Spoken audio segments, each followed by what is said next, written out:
Muy buenos días, mi nombre es María Novakoski, soy presidente de Mujeres Liberales Argentinas para Argentina y para el resto del mundo.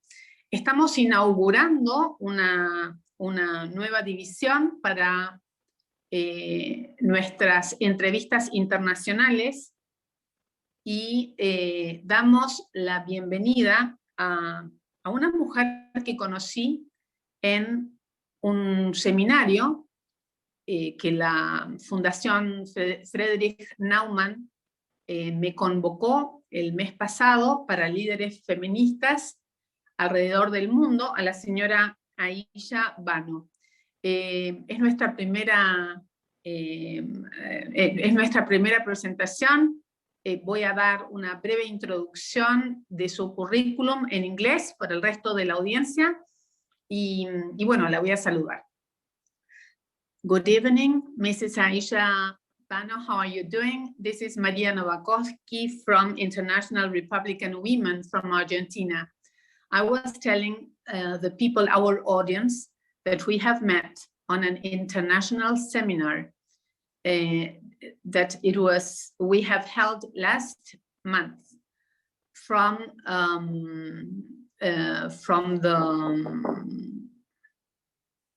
Friedrich Naumann Association. And as soon as I met you and I got to know you, I thought this lady, I would love to meet her on a deeper way and to share with my country and the people of my country all the experience and all the interesting information you have shared with us in this seminar. First of all, I would love to read your short curriculum, and we will start with our interview. Is that correct for you? Yes, it's perfectly fine with me. Thank you, Maria. Perfect.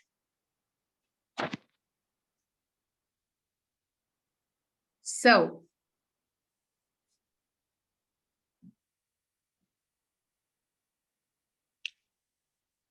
Ayesha Bano is a member of the Khyber Pakhtunkhwa Provincial Assembly since August 2018. Her political career began in the early 2010s. In 2015, she became president of the PTI Women's Wing for Khyber Province. As a legislator and political leader, she works to achieve social justice and the reduction of inequality. She has a law degree. She is currently part of several permanent committees of the provincial government as an active and participant member. She works too in the fight against children abuse from the PAC and group of volunteers that work in the prevention and awareness of child abuse. Now, then I can tell you, you are very welcome to our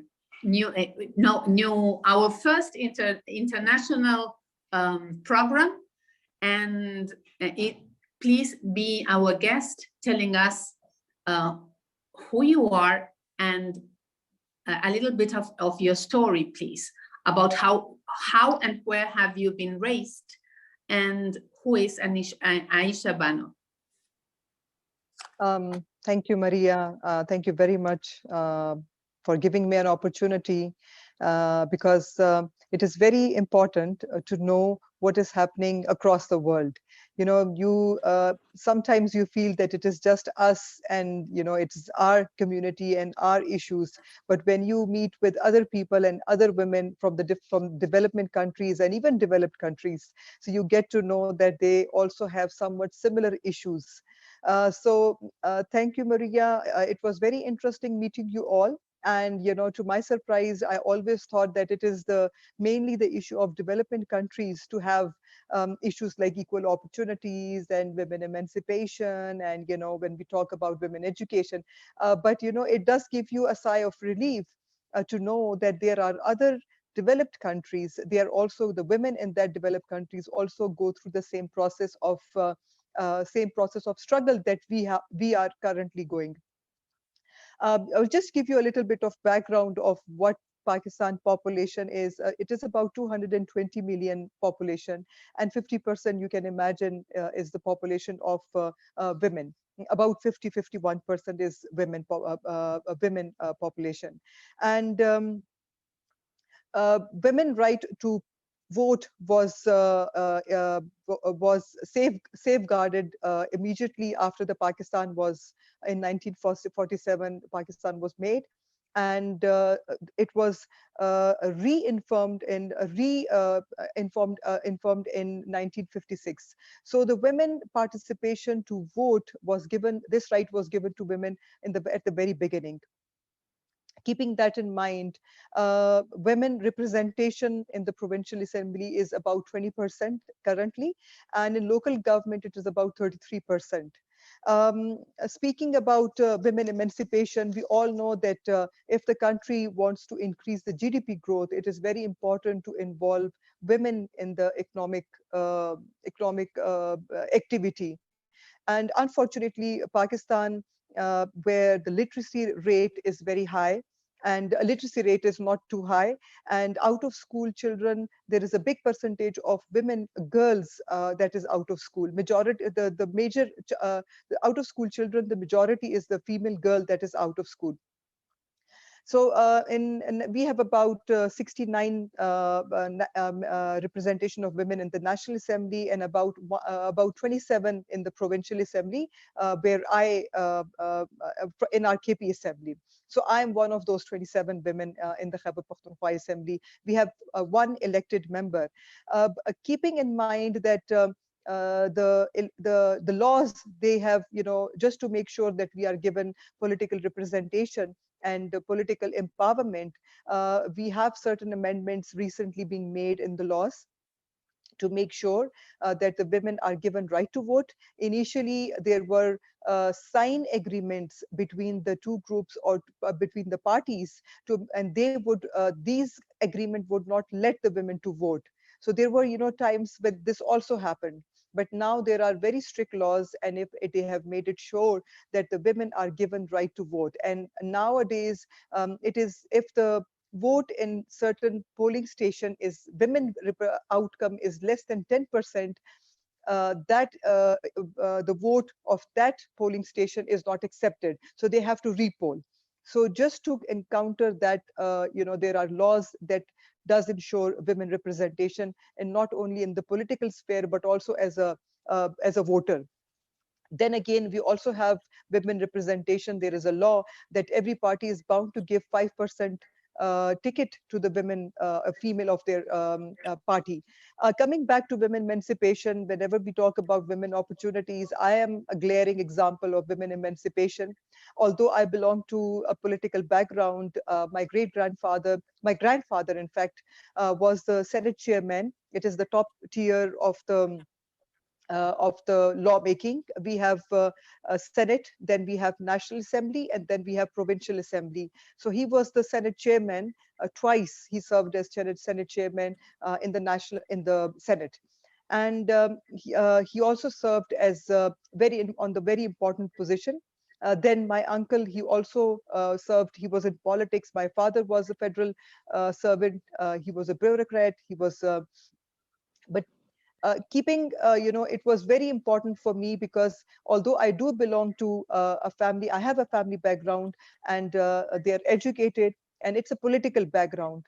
But again, besides being from the political background, it was very difficult for me to join politics. I started working with community in 2008 and 9, and that was the ice breaking for me, when I realized that if I want to do something for the public, for something for the community, I need to have power.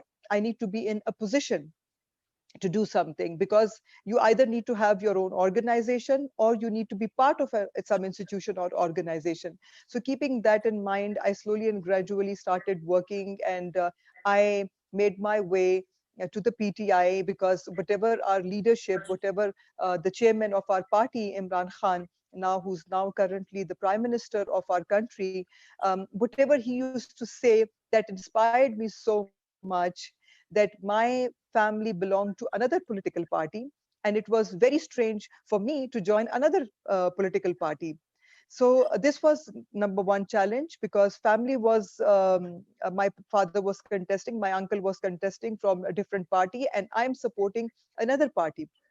So that was the challenge number one. The challenge number two was that being from the very conservative party, you are not expected to come in the forefront as a female, because they do not want, normally it is expected that the female from of my family, they're not supposed to come in the forefront on TV, media, and newspapers. So this one, again, a challenge for my family, because I started my career from the social, from the activism, and I would raise voice and we would go out and protest. And slowly and gradually, I started realizing, and the people around me, the community started realizing that there was something in me and it required a proper platform so that I could deliver. So that was the ice breaking. And from activism, I still continue. I'm still an activist by soul and by spirit. I am also a philanthropist. I'm also part of a very renowned hospital. It is called Shaukat Khanam. It is one of the biggest targets in philanthropy. Because it is they give free cancer treatment for the poor, and we have it is one of the biggest setup in the whole of country. So keep after that, I joined, I was, of course, 2013 I joined PTI. In 2015 I became part of the local government. I'm not sure what you call them in Argentina, but we call them do you have local government system? I'm sure you do.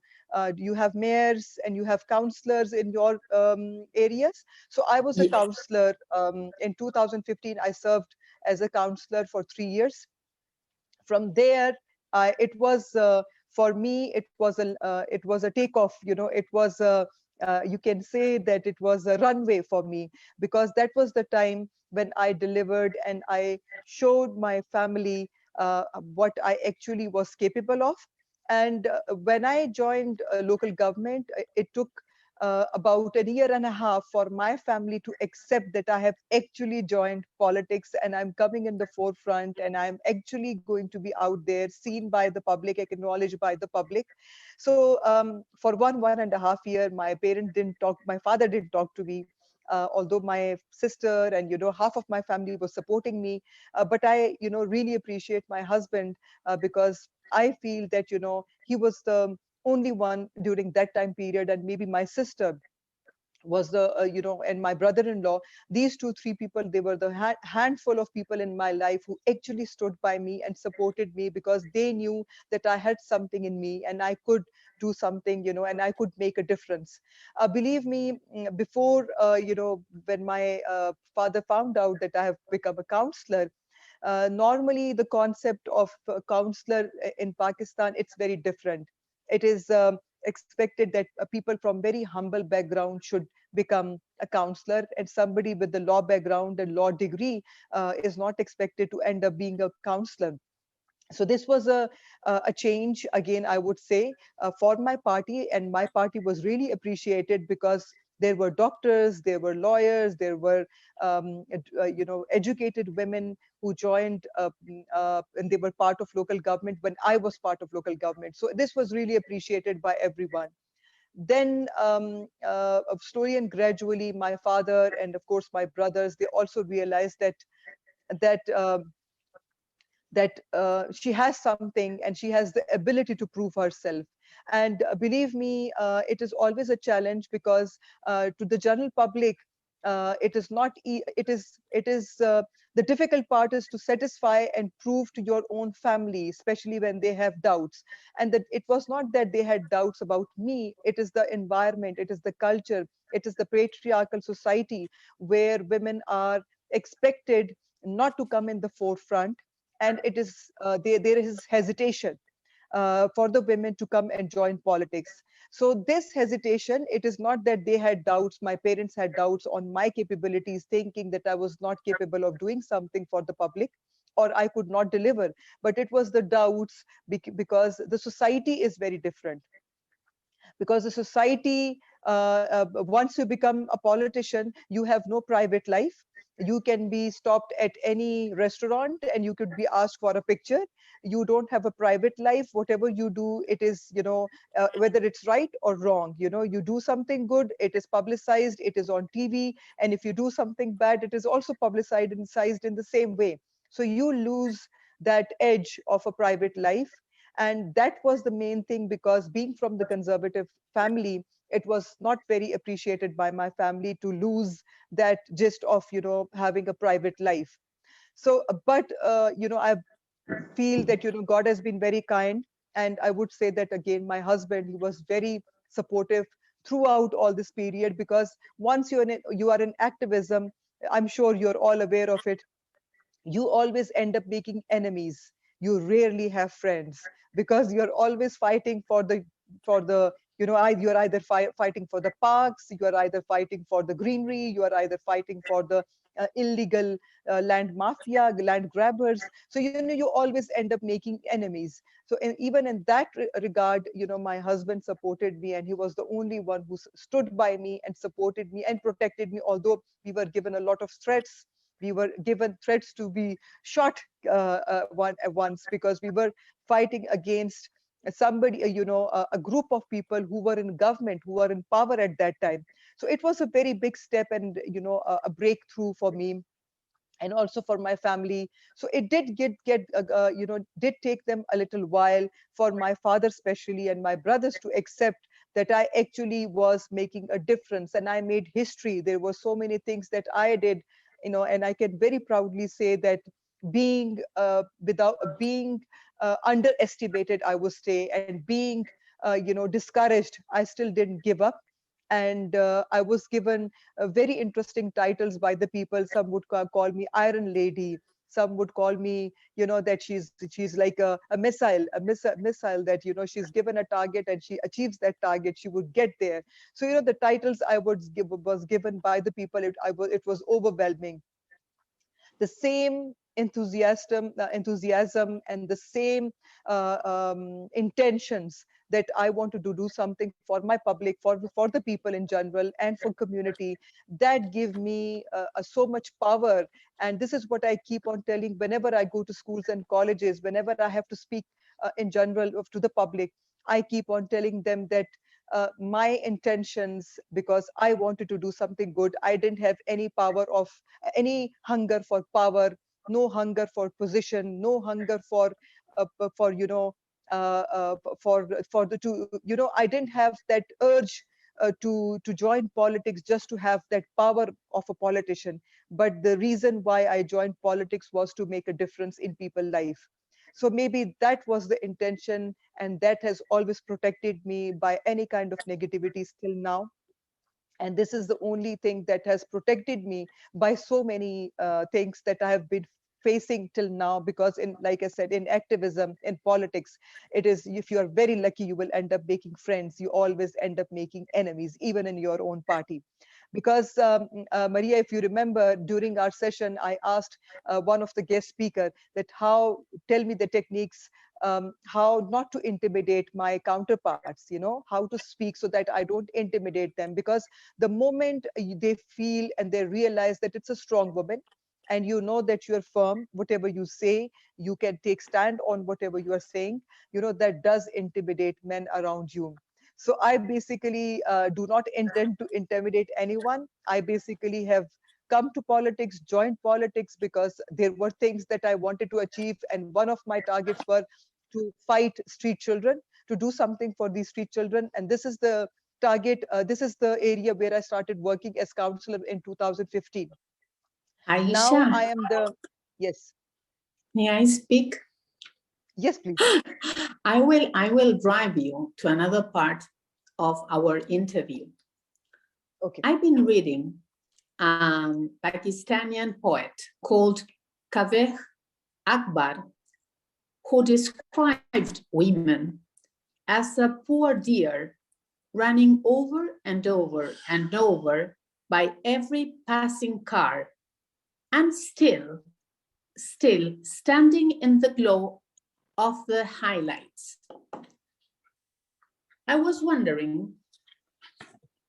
thinking on a loud voice, that women we are capable not only to give birth, cultivate bonds of friendship, of community, of any kind of blessed love, but also we can be corrupt. We can be rapist, awful, evil, unloved. We can be seen as a touched or untouched virginal core. What my question for you is, what is for you being a woman, and what does it mean for you being a woman in Pakistan? Okay, very good question, Maria. I have tried never to challenge the nature and the culture of my country. The culture and the norms are patriarchal. Whatever men says, they're always right. Whatever men says, you have to do and follow what they say.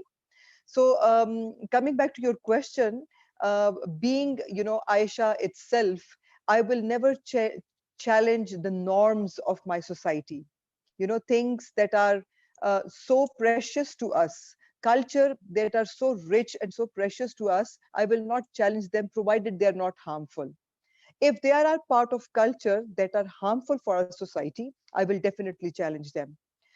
But the culture and traditions in my society that is enriched and that is part of it has become part of our, it is like religion. They're close to us more than a religion, certain culture. So for me, my priority is my children, my family, my husband, and I will never do anything to compromise or to jeopardize my role as a mother, my role as a wife. But it does not mean that if I play a role of a mother and a wife and a daughter, I cannot become a good politician. I can also become a good politician. So for me, woman, if she decides the way I decided and the way I thought, because my children were in an age that I realized that they were big enough to be independent. My husband was support was there. I did not do anything that would annoy or jeopardize my family life. I did not do anything that will compromise me and my children time, quality time. Because my children, they're big now, they're independent. My daughter is about 24. My son is about 16 now. So they're both of them, they're in a stage and time that I'm always there for you. But when it comes to being a woman, it does not mean that you have to leave your role as a mother. You can still be a mother and you can do all these things. And I have proven everyone that yes, I can be a good mother, I can be a good wife, but I can also be a good politician. I was thinking, can you imagine who would you were without being on a patriarchy? Sorry, I didn't get the question. Can you repeat the question? Can you elaborate the Could question? you imagine yourself? Who could Ayesha Bano be without having been raised on a patriarchy society? Okay. I feel that, I would have had more opportunities, and I would have been, because of the patriarchal society, there are limitations. Like this women on reserve seat, this was ensured to have women representation in politics.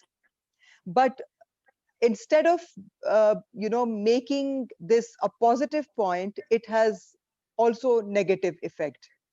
Just because the women did not contest elections, they are compared as compared to men who contested election, are not considered equal in rights. So the general public and also the decision maker, or the people who decides who gets to be in the important position or who gets a good portfolio, most of them, they feel that if the women did not contest election and she came on reserve seat, she does not have the right to be on important position, because she got this position without any effort, not realizing that all of us, we have been through that struggle, but in a different way. If I did not contest for myself, I was campaigning for 4 other candidates. at the same time. My own father was contesting election from a different party, but I did not support my father, and I stood with my party, and I can campaign for my 4 party members day in and day out, and I would come home at around 11 o'clock and 12 a.m. at night. So what I'm trying to say is that this, it was not a patriarchal society, I could guarantee you that I would have been, somewhere, maybe somewhere in the top decision-making places, or I might have been given an important portfolio. But just because the society is patriarchal, they feel that the women do not have the same capacity. And plus, the biggest challenge is this: the women on reserve seat itself is a challenge. So the stigma is associated with women on reserve seats. So women, if we want women to have important portfolio, it is important that we bring them to the mainstream and we let them contest elections. So once they contest elections, the stigma will automatically wear off, and they will be given their due respect, what they deserve, and they will be given equal opportunities. So yes, I would say if it was not a patriarchal society, things would have been very different by now. Thank you. Feminist criticism has recently highlighted the importance of active versus passive language, the way we position subjects in sentences. For example, rather than saying, any women saying, for example, I was raped, we could say, he raped me. Do you think, is there a pressing need to separate who we are from what it is done to us? Well, I think, the media has a very big impact on how we think and how we describe things. For example, feminism, everybody has a different opinion of what feminism is. For some, simply giving women their equal rights is considered feminism. Giving women what they deserve is considered feminism. But in some areas, or for some people, if a woman wants to go against our norms or our culture, and want to say, for example, I'll give you a very small example. Recently, we have had a couple of protests, International Women's Day and couple of other events. And there was there were 2 schools of thought, because the women who were protesting, the slogans said, Mera jism, meri marzi. It means that it is my body and I get to decide how I treat or how I want to be treated, because it is my body. So there were 2 schools of thought. One thought that, she's provoking men by telling men that, even if I'm married and, because in our religion, you are bound to you are bound to satisfy your husband. But they sort of perceived this slogan in a different way, and half of them perceived it as more of a intimidating men, more of a challenging men, that because it is my body, because it is me, I do not want to cook for you, I do not want to give birth to babies, for example, I do not want to do this. But then half of it felt that no, it actually means that if it is my body, I do not want people to touch my body, and I do not want to be harassed, I do not want to be raped, I do not want to be even looked at in a bad way. So feminism has different definition for everyone, I feel. And people think that people mix it with, sometimes they mix it with vulgarity. This is, I'm speaking about my own country, because in our culture, in our religion, in our society, vulgarity is not appreciated. So saying that it is my body and I can be as vulgar as I want, you are intimidating people. But the slogans did not say that, but there were some perceptions that, this is what they mean. So feminism is given a different paint by everyone, and for every man and woman, there is a different definition for feminism, because of what we see, how we perceive, and what the media has been painting and telling us that this is feminism. But for me, Ayesha, I am, yes. and where it is stated, or who states what is vulgar for a woman and what it is not?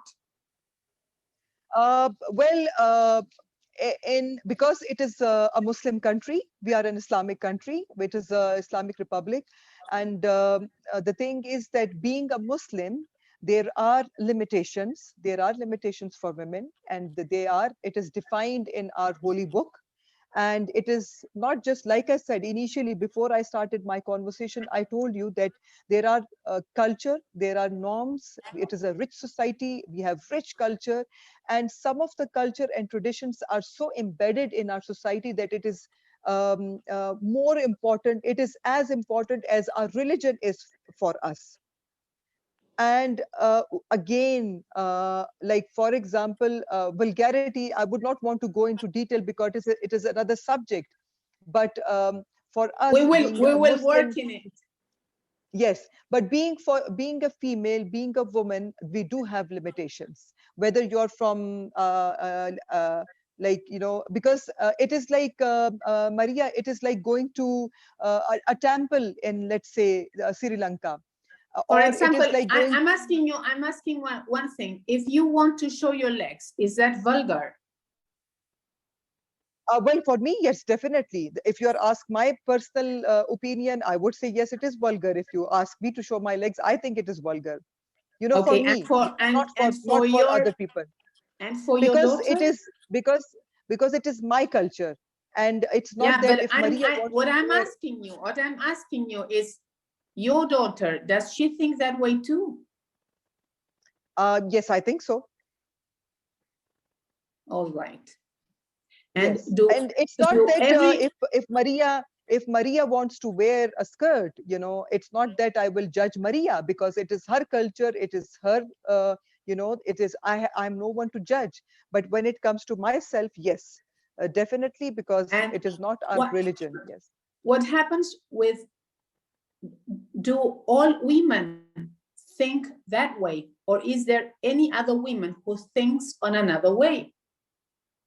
Well, you know, there is a percentage of women who does not feel that way, and who feels that, you know, it is not vulgar, and they don't mind showing their legs, you know, but it's a very small percentage. But there are, you know, people who dress up like any other country. But like I said, if you go to any Buddhist monastery, you are expected to cover your head, even if you are Yeah, not I know. Buddhist. Even if you're not Buddhist, you know, you are expected, if you are wearing shorts, men are expected to cover their legs. So, you know, it is like you respect their culture and their traditions. So we In have the same Argentina, way. in Argentina, we used to cover our heads 2 centuries ago, not now. Have you experienced how to swim on a swimming pool? Oh yes, we have a swimming pool at home, by the way. And you know, it is not a fashion statement. It is a necessity, of course, and one should know, because you can save your life and you can save other people's lives. So if you have an opportunity, I think everybody should know how to swim. You know, not just that, you know, you want to save yourself, but otherwise it's a good exercise. So yes, you know, I do swim. We have a swimming pool at home, so it's Sometimes not a I problem. feel that that the correct picture of a man is like how you feel when you are swimming on a swimming pool. I mean, weightless. I mean, without the need of putting your feet on the floor. Instead, women, we are asked to breathe under the water every day, at every time, without oxygen. I know that perhaps you and me, we are not the icons of regular women, but we have the obligation not only to see for women of our proximity, we have to foresee and we have to think on all the women who are living in our country? Well, Maria, I feel that, once you decide that you join politics and you become a leader, you automatically, people start following you. If you're a good leader, people will get inspired by how you carry yourself and how how you represent yourself. And that does inspire people, that does, motivate or inspire the younger generation, I would say. So it is not just about me or myself or my family now. It is the moment you step into the role of a politician, you have to now also make sure that whatever I do, that can set a good or a bad example for the people. For example, I'll give you a very small example, that the way I joined politics. So now I am extra careful, not because you know how politics is. Even if you're sitting in a restaurant, somebody will come take a picture of you. So in something, it can be a slip of tongue. You can be saying something very very normal, and a simple slip of tongue with one word here and there, people can catch that word and pick up that word and can make an issue out of it.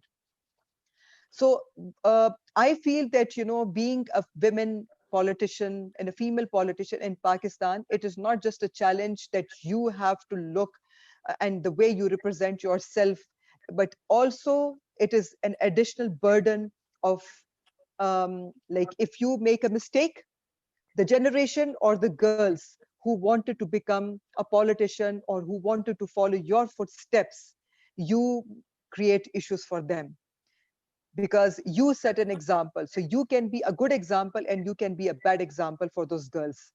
So it is an additional burden. It is not just me, myself, and I, or maybe my family. It is all those young girls, the youth, or the new generation who would want to join politics. You also sort of, if you can deliver, and if you keep yourself by the book, and you know how to be a good politician, you follow what you're supposed to do, and you keep yourself precise, I would say, then you make their way easier into politics. Am I, easy to, can I, I'm sure you understand what I'm trying to say. So it is I not just understand you, but as soon yeah. as I listen to you, I find the differences between your culture and mine one. It is impossible not to think on it. For example, you have just said that you have to try to do your best because you're going to be taken as an example. And Yes. And we have found that at this time of our lives, that no one is example of no one, because each row, each life is different. And it is not the same your story than mine one. They are the things that you will have to solve in your own path is going to be much different than mine one, and both of them are unique. Maria, the thing is that, I'm talking about the profession, politics as profession, not as Ayesha individual. I'm talking about the politics as profession. Like, I would give you an example. Like, for example, if in your family, there is a girl who wants to become and join the space program. So, whoever goes first, that girls iron out all the issues for people who are coming, after them. So And your now I nieces and understood. nephew, yes. So the nieces and nephew, but if the first girl commits mistake, a blunder, so it is, Now she's I blocking a way understood. for others. So, this is what I'm trying to say, that, because it is not just because the women involvement, and you'll be surprised to know that we have so many young girls and women who are interested and who are working day in and day out for their party positions, for their party. And, during elections, they go out and the way they campaign, it is crazy. Because it is not just the individual who is contesting elections, it is the party, the women of those party they're also the women wing, I should say. They work like anything. They work more than the candidate himself sometimes. But the Yeah. thing is that, again, being from that society, the women are not given that due respect and that due position that they deserve to have. So the challenges are there. And but I was it was nice to visit British Parliament in 2020. January of 20 end of January, I had a chance to visit British Parliament. I had a chance to visit Scottish Parliament in 2019. And I just realized that I could see the light at the end of the tunnel. And the reason being that there was a time when there was only one female representation in the whole of assembly, in their parliament, in British Parliament. So they also started from the scratch. So that does give us a hope that it's just a matter of time. It has been 70 years now, a little more than 70 years now. But I feel that we are on the right track, because the women of now, this generation, this era, they are more powerful, more educated, and they know what their rights are. And the best part is that the government is also ensuring that the women are given those rights. We have some very beautiful laws to ensure women empowerment, for the economic empowerment, for the harassment at workplace, domestic violence. We have beautiful legislations for home-based workers. All these legislation, Property Act, inheritance, all these act, they make sure that the women are given their due share. It is a slow process. I'm not saying that overnight things will change, but yes, we are on the right track. And hopefully we are expecting that another maybe 1 decade will be, the representation might increase, and it might be double or triple by the end of 2030. Because uh, the MDGs and SDGs, the Sustainable Development Goals, we failed MDGs because nobody had an idea what MDGs were, Millennium Development Goals. Then now we have SDGs, and SDGs Goal 15. Pakistan was the first one to ratify and SDGs, and we are working, and we are bent upon getting those targets achieved. Aisha, I have another question regarding the the bond on or how they treat Muslim women against Christian women. What does it happen between Well, them? Maria, it's like any other minority in anywhere across the world. You look at France. How are the refugees treated there? You look at any other country and you will find out how the minorities are treated. Look at India, how the minorities are treated. Look at even Argentina. I'm sure there are minorities living in your country. And the issues with minorities has always been there. It is not something new, or it is not something Muslim and Christian thing. It is that even look at US. What is happening to the Muslim girls there, to Muslim people there? I'm sure you remember that there was a guy who hit the whole family, and the family was killed. So what about that? So minorities have always been targeted. It is happening. It is not a nice thing to happen, but the government does make sure to make sure that the police and the general public is sensitized, and to give them their due rights. So, but it has got nothing to do with with the sectorial thing. It is like any other minority, how the minority is treated in, let's say, like I said, in other countries. Look at US, look at France for that matter. You can look at England, how minority is treated there.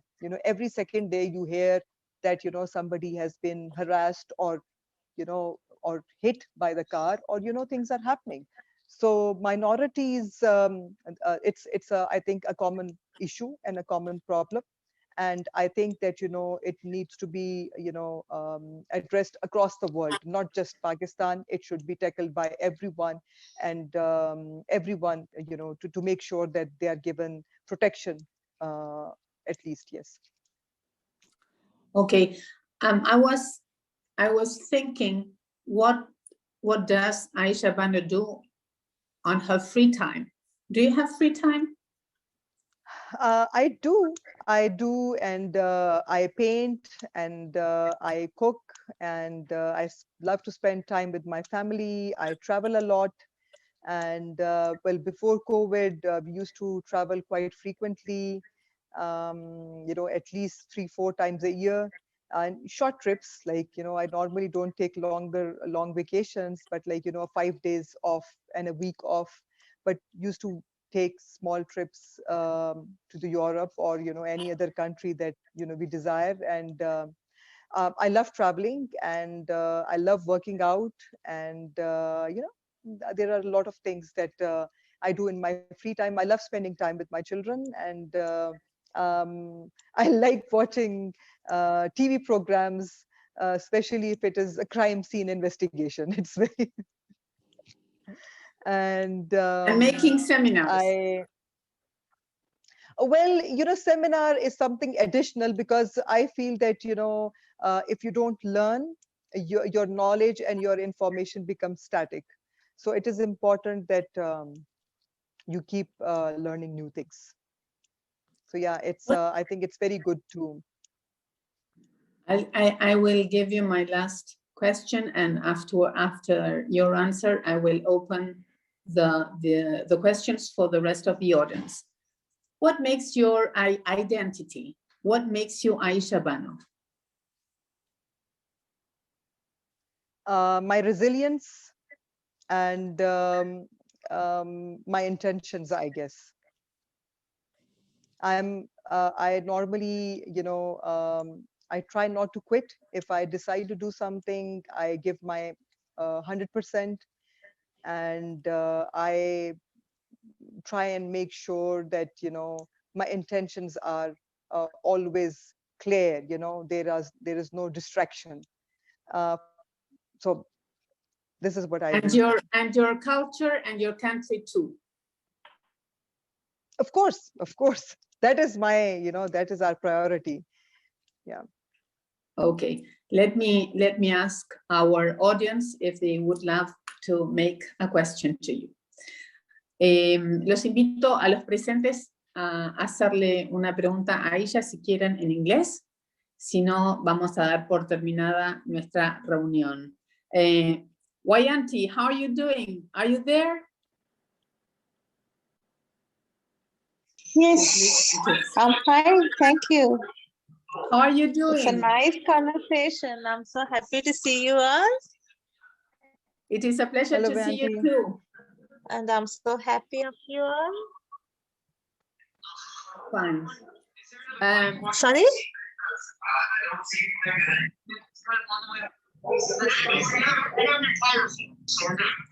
Hello? Yeah? Maria? Yeah, can you hear me? I'm listening to you.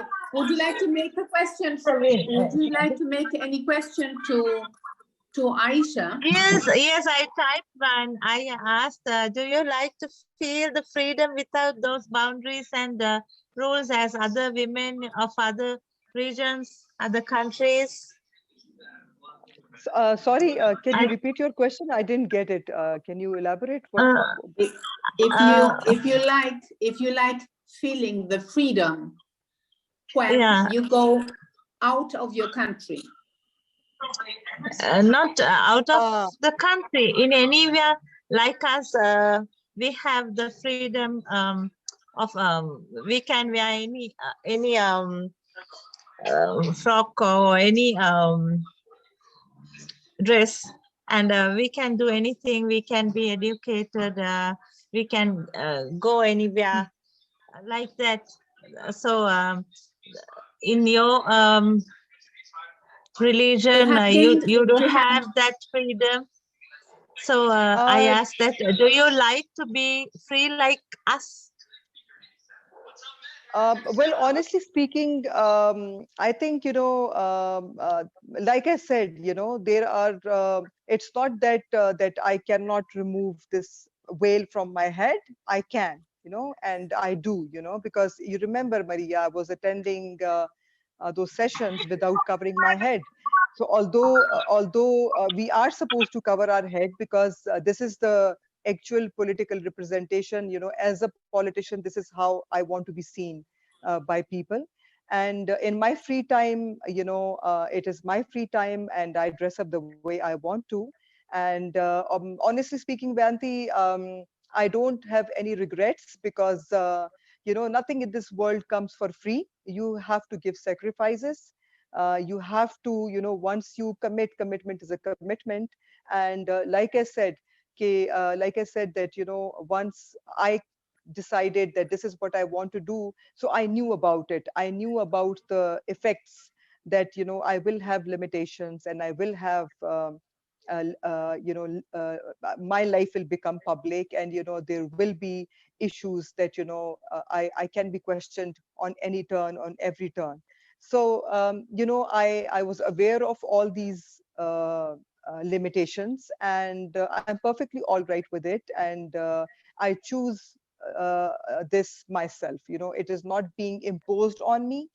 Nobody has forced me to do anything. It is the way I choose to dress up, or this is the way I choose to, represent myself. So honestly speaking, no, I don't, I don't mind, and I think, we have all the freedom. I don't see any limitations on working, and I'm enjoying my work and I don't see any limitations in that. It does not restrict my work, yeah, or my freedom. I would like to share a thought with you too. I think that people, it doesn't matter if you're a woman or a man, we are born free. Even though if we are in the belly of our mama, and we might have all the food we need and we are warm in it, suddenly we have the proper space that we need to move. So that is why babies are born and they push to be born and they push to be free. We are born free. It is not a question of if we are women or if we are men. It's a condition. Freedom is a condition. I would like to ask Pablo, Alvaro, or Patricio if they would like to make any other question. You are invited. No, you have to open the mute. Good afternoon, Alvaro. How are you doing? Good afternoon, Maria. Good afternoon, Ayesha. It's a very difficult name. My name is Alvaro. No, really, it was very interesting, your speech, for us, very clear what you said. And really, I don't have up to now a question for you. It's a pity because I have to think, because you were very clear. Maria told us who are you, what you are working, and how are you as a woman. So it was very interesting. Glad to meet you. And thank you. Particularly, nice to meet you. Next time I'm going to ask some questions. I read You're most welcome. A few things about Pakistan. I remember the war, and I remember in that time, after the British put liberty to India, the problem in divided Pakistan and India. It was very interesting part of the history, and that was because there was the Hindus and the Indians and I don't remember the other part. In Pakistan, especially, what are in religion, the main religion in Pakistan. I don't remember now. But you are Muslim, I know, but Yes. in that part of that you divided. Well, in really, it was divided by the viceroy when he was there. The last viceroy, no, it was Lord Mountbatten. That's correct. Mountbatten, yes, yes. Yes, yes, and it was divided by a pencil because no, from Great Britain. I think I am correct, but I read this few parts of that part of the history of India and Pakistan. Yes, thank you very much, Alvaro. You're absolutely right. It was Lord Mountbatten, and the thing is that, you know, our part where we live, we have majority of Muslims, and in India, the majority of Hindu. This was, you know, how it That's was correct. divided. Yes, yes. Okay, thank you very much. So it was nice meeting you too. Thank you. Glad to meet you. When I got, excuse me. Would you like to say something else? No, Alvaro? no, It's all for me. right. Thank you. Thank you very much. When I got to, when I met,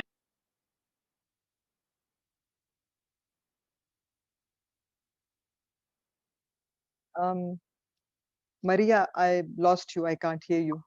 Oh, okay. I was saying that when I met you at the seminar, something special happened to me.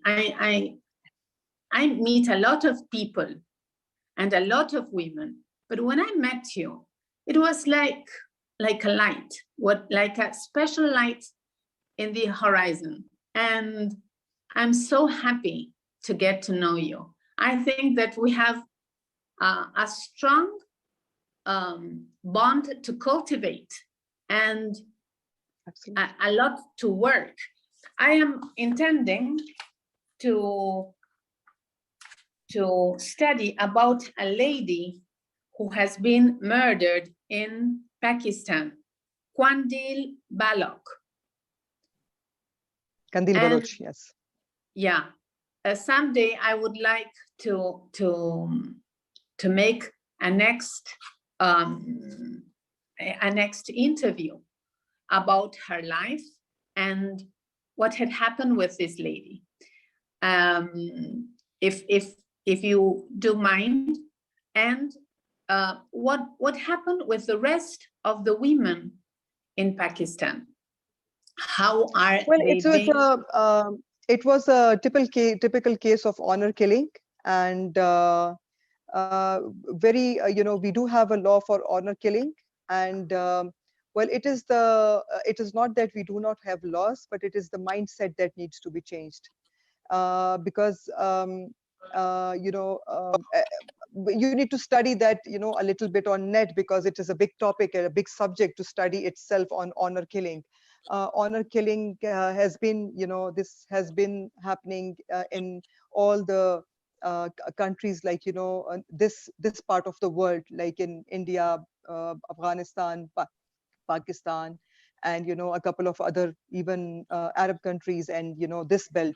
So you know, honor killing has been, it's not that, you know, it has never happened. It has happened, and Qandil Baloch was a typical case of honor killing. But very recently, you know, we have been working on laws to make sure that, you know, cases like this are not repeated. But, you know, we have realized that, me being a female, you know, I have realized that it is the mindset that needs to change, mindset of the men that needs to change, that if you are not happy with your sister, or if you're not happy with your wife, you know, you simply let them go, you know, you simply cut off your ties, you don't have to kill them. So this mindset needs to be changed, because till the time we do not change the mindset, we do not tell them what the repercussions will be, or what the punishment is going to be after committing this crime, you know, it will keep on happening. So it is very important that, you know, we need to sensitize the general public for it, and, you know, we are on it, and of course we are working on it, and it is a burning issue. You know, it's not that it's not happening in this part of the world, it is happening, unfortunately.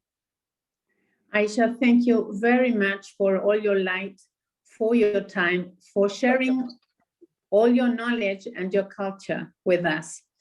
On August 27, we will be inviting Mrs. Maria Saldivar.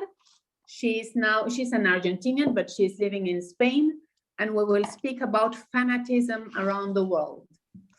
Thank you very much for being I with would us. want to thank you, Maria, and thank you very much for your organization. And I think this is what I was telling during the seminar. I was telling Penny and Katie that it is very important to meet everyone one-to-one, and I think we missed that part because when you meet or talk during lunches and dinners, and break, and you do get to learn a lot from each other. There are misconceptions about certain countries, and there are misconceptions about certain areas, and when you talk and you speak, you get to know that the picture is not so dark and gloomy. There are gray areas. It's not that there are no gray areas. And I'm seeing the light around me. I think you're a wonderful person yourself, and I feel that this is what I tell you, that I have now another sister from Argentina now, and like Vyanti, we have a sister in Sri Lanka, and like you, we have a sister in Argentina now. So hopefully, when it comes to women right and women opportunities, I think it won't be a bad idea to share pro-women laws with each other, and how can we help emerging new women who want to become politicians, and not just politicians. How do we work for women equal opportunities and women empowerment? So I think, I'm sure you have laws in Argentina, and you do have good policy. So I would want that next time when we speak, we discuss these laws. So if there are good practices happening in your country, we can replicate the same in our country, and it won't be a bad idea. They might be make wonders for the women of our area. Why not? Maria? Yeah, but be my guest. The last question to I can't pronounce very well your name, but Ayesha. It's like Ayesha, no, Alvaro, it's like Asia, pero con Ayesha. Ayesha, no, that's the only question. Ayesha, do you read? Did you read a book that is C'est nuit la liberté de Collins, de Dominique Lapierre and Larry Collins? No, I'm sorry. I'm afraid I haven't read that. Because I remember now. I remember now that at that time I read that book. It was perfect. How it explains the division when was Lord Mountbatten and Mahatma Gandhi, and the division between India and Pakistan, all the problems they have, anything is there. So I recommend, as you as a Pakistani woman, to read that. It was very, very interesting. This night, the liberty, or Cette nuit la liberté. They are French people. So remember this. Is it only in Spanish? It was edited here in 1975, I think, more or less, and explained the independence of the India and Pakistan. At that time, they divided in two parts, Pakistan and India. It's a very interesting book. Right. Ayesha? Thank you very much. I'll try to, yeah. Ayesha, I wish you good luck. And also, I admire your leader, Imran Khan in Sri Lanka. We love thank you, Vyanti. Thank you so much, Vyanti. And Maria, thank you very much for this program. And I wish you all good health. Please take care. Thank you, Vasanti.